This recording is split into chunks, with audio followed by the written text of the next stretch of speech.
og ég ekki taka ábyrgðina af foreldrum, þeir bera endalega ábyrgð, þeir foreldrar sem hlusta skulu bara hunskast til þess að pæla í því að þau að gera börnunum sinum óleik, þau að ræna þau þroska, þau að ræna þau vitsmunum með því að sinna þeim ekki í lestri, sinna þeim ekki í bara félagslegum athöfnum, tala ekki við þau, ræði ekki fréttir daglegs lífs við þau, ræði ekki hvernig samskipti eiga að vera, að litla prinsessan geti ekki bara valtað yfir allt og alla og öskrað bara sitt fram.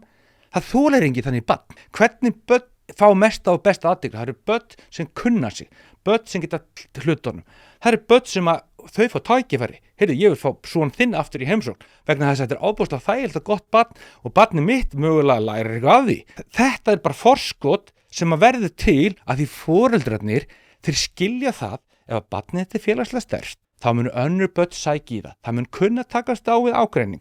Það mun fara ekki nú lífið án þess að bakka út úr öllu sem heita erfiðleikar. Og þetta heitir þrautseigja.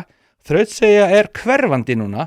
Það er bara, kemur upp á og þá bara hverfi inn í rafræna heiminn minn. Og þetta skiptir svo miklu máli við sem samfélag tökum höndum þetta og ég segi líka, þetta á ekki vera pólitískt en því miður hefur þetta bara orðið pólitískt vegna þess að það eru sterk öflin og kennarar samfélagsins sem að hafa hagsmuni að gæta í þessu að tæknin sé áfram að velta inn í þetta.